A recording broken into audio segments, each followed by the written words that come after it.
بتائی گئیں اس پر ذرا توجہ دینے کی ضرورت ہے، ورنہ ہمارے بھائی ایسے ہیں کہ اخلاق کا مطلب صرف اتنا کرتے ہیں کہ اٹھنے بیٹھنے میں آپ تمیز کا، شائستگی کا خیال کریں، یہی اخلاق ہیں، مگر کردار، سیرت اور اپنے اندرون کو صاف کرنے کی کوشش نہیں کرتے۔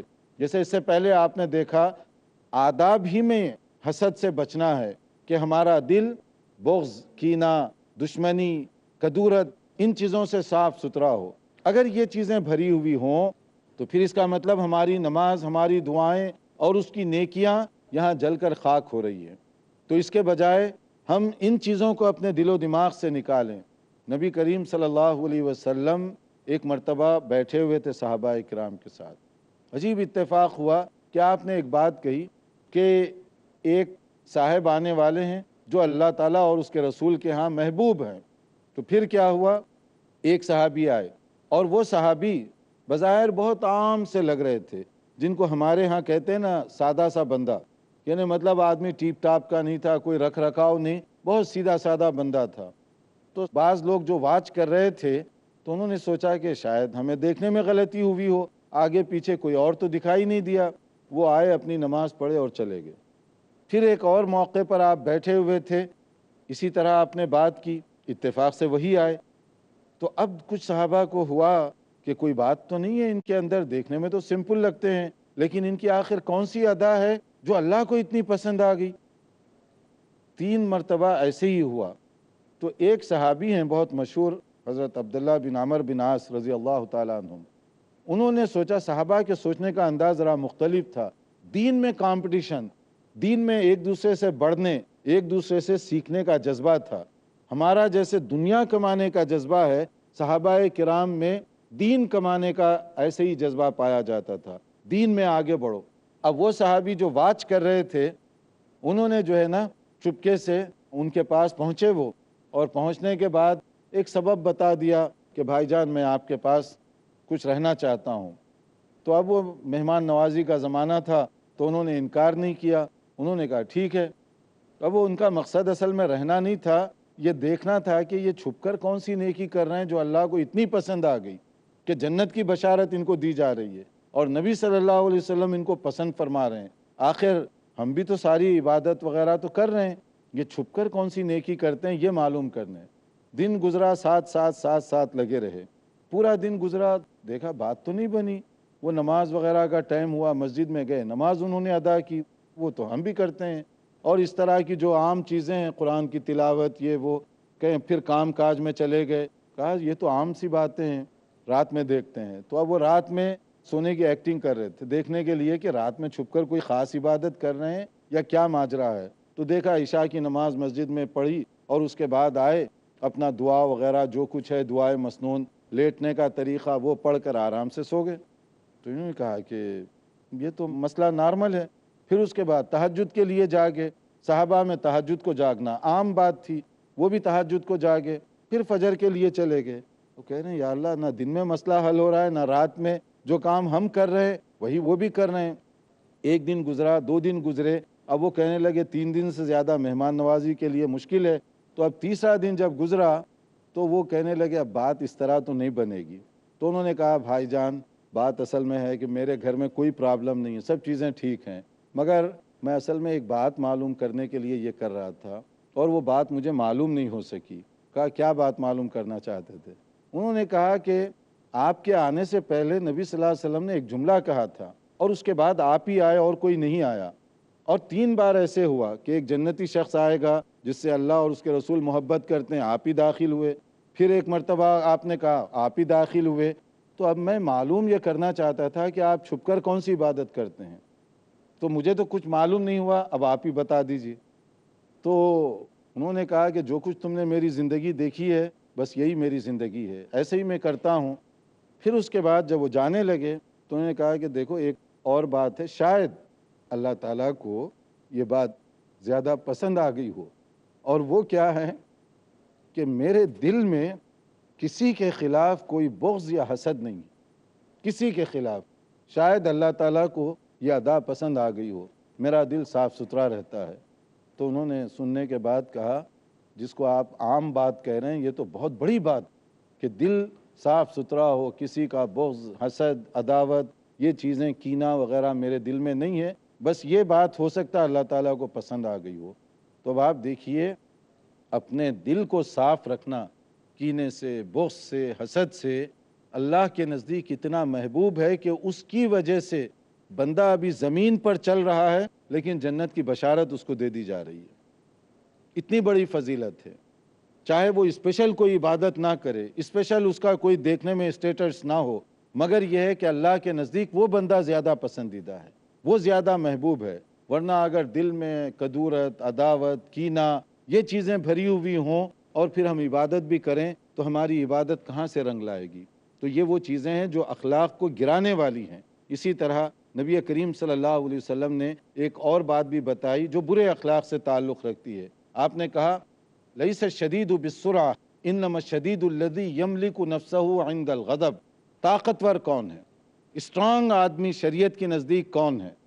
تو نبی صلی اللہ علیہ وسلم نے فرمایا اسٹرانگ کا مطلب یہ نہیں ہے کہ دشمن کو پچھاڑ دو. اسٹرانگ آدمی, طاقتور آدمی وہ ہے جو غصے پر کنٹرول کرے.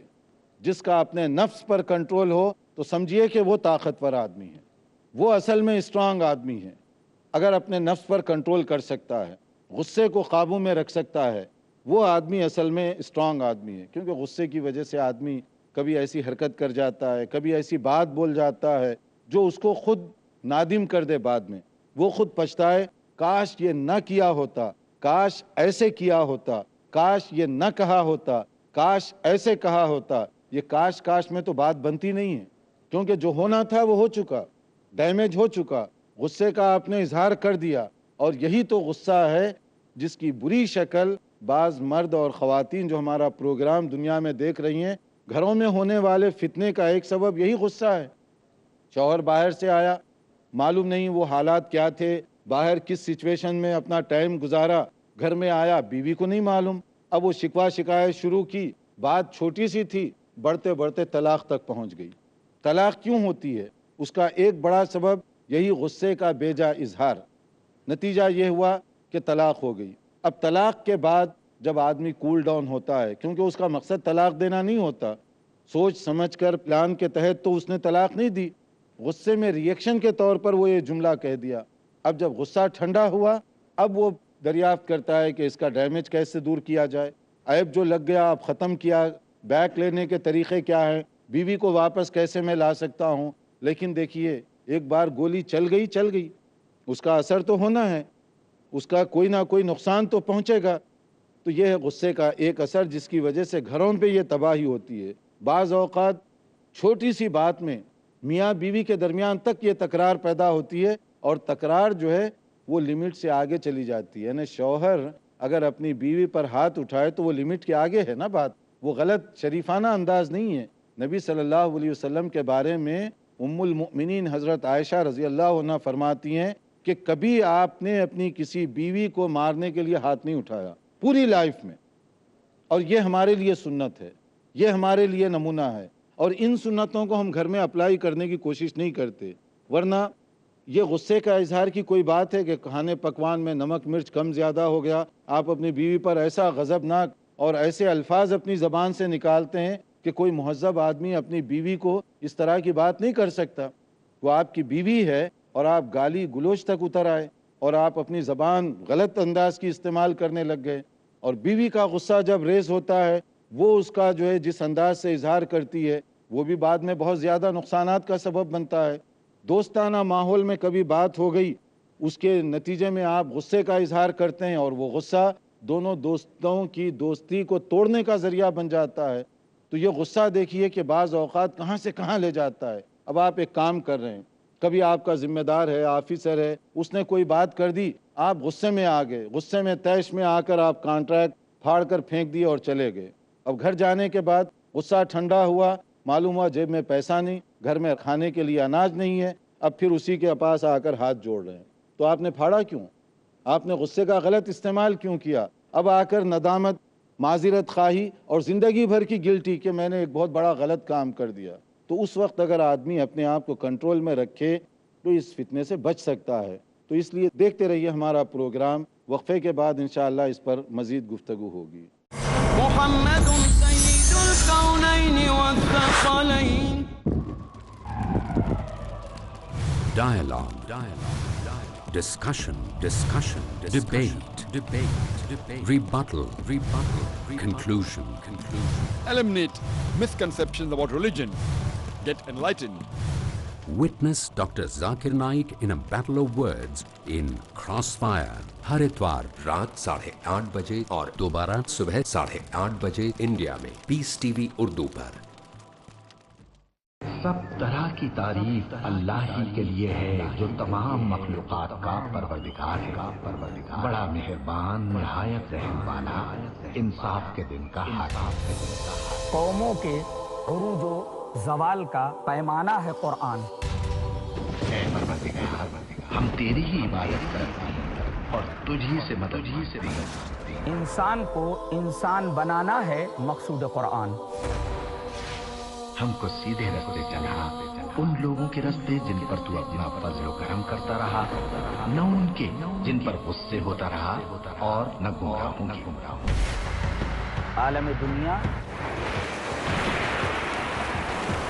عالم برزخ، عالم آخرت، ان تینوں مراحل میں کامیابی سے ہمکنار کرنے والا ہے قرآن. الف لام میم. قرآن سے تعلق کیسے قائم کریں یہ جاننے کے لیے دیکھیے ہمارا پروگرام فیضان کتاب و سنت، صرف پیس ٹی وی اردو پر. حاصل کیجئے وہ تعلیم جو انسانیت کے لیے ہے باعث ہدایت. فیضان کتاب و سنت. اگلا پروگرام پیس ٹی وی اردو پر.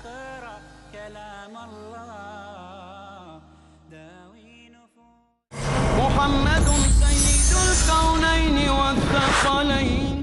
ناظرین، وقفے سے پہلے ہم بتا رہے تھے کہ دل کو ہمیشہ صاف ستھرا رکھیے. دل کی جو بیماریاں ہیں، بغض، کینہ، حسد، ان چیزوں سے پاک رہیے، کیونکہ یہ اخلاق کو معیوب، ڈیمیج کرنے والی چیزیں ہیں. اسی طرح غصہ آدمی کے اندر اگر آئے بھی تو اس کو کنٹرول کر لینا چاہیے فوری، ورنہ غصے کا غلط اظہار انسان کو تباہ و برباد کر دیتا ہے. نہ اس کے جسم قابو میں، نہ زبان قابو میں، نہ اس کی حرکتیں قابو میں. کئی جگہ اس کا نقصان ہوتا ہے، اور چھوٹی سی بات بعض اوقات سنگین نتائج بھگتنے پہ آپ کو مجبور کرے گی. شریعت کہہ رہی ہے، نبی صلی اللہ علیہ وسلم کا فرمان ہے، طاقتور وہ ہے جو اپنے نفس پر کنٹرول کرے. یہ نہیں ہے کہ غصہ آ گیا گھر کی پلیٹیں توڑ دی، غصہ آ گیا تو گھر کے ونڈو توڑ دیے، دروازہ توڑ دیا، اور غصہ ختم ہونے کے بعد معلوم ہوا کہ اب بل کون ادا کرے گا اس کا. یہ اتنا جو ڈیمیج کر دیا، اور اس کو کس طریقے سے اس کی تلافی کی جائے گی. تو یہ بہادری کی علامت نہیں ہے، یہ بزدلی کی علامت ہے. شریعت جو ہے اس کی اجازت نہیں دی. اس لیے غصہ اگر آئے تو اس کا نبی صلی اللہ علیہ وسلم نے علاج بھی بتایا، فوری علاج کرنے کا. اس کا کیا ہے؟ اپنی پوزیشن بدل دو، کیونکہ وہیں ٹھہریں گے شیطان اور پمپنگ کرے گا کہ اور بولو، کیونکہ شیطان کو تو مزہ آئے گا اس طرح لڑنے سے. تو اس کا طریقہ کیا ہے؟ یا تو کہا گیا اگر کھڑے ہوئے ہیں تو بیٹھ جاؤ، تھوڑا سا سچویشن چینج ہوگی، مائنڈ بدل جائے گا. یا نہیں مجلس بدل دو، یہاں بیٹھے ہوئے تھوڑی دیر آگے پیچھے چلے جاؤ. یا نہیں پانی پی لو. پانی پینے کے اندر دو مصلحتیں ہیں. ایک تو یہ ہے کہ توجہ ادھر ادھر ہو جائے گی، دوسرا یہ ہے کہ شیطان چونکہ وہ آگ سے بنا ہوا ہے، اور اس کو ٹھنڈا کرنے کے لیے پانی سب سے مؤثر اور بروقت ہتھیار ہے. اگر پانی آدمی پی لے تو شیطانی جو قوت ہے وہ کمزور پڑ جائے گی. تو غصے کو قابو میں کرنے کے لیے یہ خود نبی کریم صلی اللہ علیہ وسلم کی طرف سے جیسے تدبیر بتائی گئی کہ اگر اس طرح کی کوئی بات ہو تو تم اس میں سے کوئی ایک چیز پر عمل کرو، اور پھر اس کے بعد فائدہ ہی فائدہ ہوگا. اسی طرح ہمارے جو معزز بھائی اور بہنیں پروگرام دیکھ رہی ہیں، ان سے بھی ہماری گزارش ہے کہ غصے کو کنٹرول کرنے کا ایک اور طریقہ یہ بھی ہے کہ آپ کچھ دیر کے لیے خاموش ہو جائیں. اگر میاں بیوی میں کوئی اختلاف ہو، اپ اینڈ ڈاؤن تو ہو سکتا ہے، لیکن اس کا طریقہ یہ نہیں ہے کہ شوہر ایک کہے تو آپ دو سنا دیں، آپ دو کہے تو وہ الٹا چار سنا دیں. اس کے بجائے اگر شوہر کوئی غصے کا اظہار کرے، بھلے وہ غلط غصہ کر رہا ہے، مگر 2 منٹ کے لیے آپ خاموش ہو جائیں، صرف 2 منٹ کے لیے خاموش ہو جائیں. جب 2 منٹ آپ کچھ نہیں بولیں گی تو وہ اس کا غصہ خود بخود قابو میں آ جائے گا. اور جب دیکھے گا کہ فریق ثانی کی طرف سے کوئی ریئیکشن، رد عمل نہیں ہو رہا ہے، تو وہ بھی ذرا چپ ہو جائے گا. جب چپ ہو تو پھر آپ 2 کے بجائے 4 اس کو سنائیں تھوڑی دیر کے بعد کہ کیوں تم نے غصے کا اظہار کیا، وہ سن لے گا، کیونکہ اب غصہ نہیں ہوگا اس کو، اب نارمل حالت میں ہے. اب آپ سنائیں گے تو اس کو گلٹی فیل ہوگا کہ میں نے غلط غصے کا اظہار کیا. مگر جب آدمی غصے میں ہے، آپ بھی غصے میں ہیں، وہ بھی بول رہا ہے، آپ بھی اسی وقت بول رہی ہیں، سنے گا کون پھر؟ تو اس طرح سے اپنے آپ کو نقصان پہنچانے کے بجائے اپنے نفس کو قابو میں کرنا سیکھیں. اور نفس کو قابو میں کرنا یہ ایک بہت بڑا معرکہ ہے، ایک بہت بڑا جہاد ہے. یہ جو آدمی اپنے نفس کو کنٹرول میں کرے، گویا کہ اس نے بہت بڑی نیکی کی، بہت اچھا کام اس نے کیا، مگر یہ اتنا ہی مشکل بھی ہے نفس کو قابو میں رکھنا. ورنہ دوستوں میں، کام کی جگہ پر، تعلقات کی موقع پر ایسے بہت سے مواقع آتے ہیں جہاں انسان کا جی چاہتا ہے کہ اس کو مار دوں، جی چاہتا ہے کہ اس کو پچھاڑ دوں، جی چاہتا ہے کہ صرف ہم ٹرافک لائٹ کراس کر رہے ہیں، اس موقع پر کوئی آگے پیچھے ہمیں اوورٹیک کر دے تو خاص طور پہ جو نوجوان ہیں خون ایک دم گرم ہو جاتا ہے ان کا. اچھا اتنی جرأت کہ میرے سامنے تم اوورٹیک کر کے مجھے جا رہے ہو. اب آ گیا غصہ، بلا وجہ کا یہ غصہ ہے. لیکن اس وقت اگر آدمی تھوڑا سا قابو میں رہے اور اعوذ باللہ من الشیطان الرجیم پڑھ لیا کرے تو آپ کو خود محسوس ہوگا کہ آپ نارمل ہو رہے ہیں. تو اعوذ باللہ من الشیطان الرجیم ایسے نازک موقعوں پر اللہ کی طرف سے گویا کہ ایک علاج بتایا گیا کہ جب بھی شیطانی کوئی بات ہو رہی ہو، اعوذ باللہ من الشیطان الرجیم، یا اللہ میں تیری مدد مانگ رہا ہوں کہ میری مدد فرما تاکہ شیطان مجھ سے دور ہو جائے. شیطان مجھے شر کی طرف لگا رہا ہے، اس سے دور ہونے کے لیے. تو آپ دیکھیں گے کہ اس کا کتنا فائدہ سامنے آتا ہے. پھر اسی طرح نبی کریم صلی اللہ علیہ وسلم نے ایک اور جو بات بتائی وہ کئی بیماری اور کئی مشکلات کی جڑ ہے، اور وہ کیا ہے؟ ریاکاری کی بیماری، شوونگ آف کی بیماری. نبی کریم صلی اللہ علیہ وسلم نے فرمایا ان اخوف ما اخاف علیکم الشرک الاصغر. سب سے زیادہ سیریس جو غلطی کا مجھے ڈر ہے اپنی امت کے بارے میں، جو مسلمان ہو گئے ان کے بارے میں جس پر مجھے زیادہ ڈر ہے وہ کیا ہے؟ چھپا ہوا شرک، ہڈن شرک. تو ہڈن شرک کیا ہوتا ہے؟ چھپا ہوا شرک کیا ہے؟ شرک خفی کس کو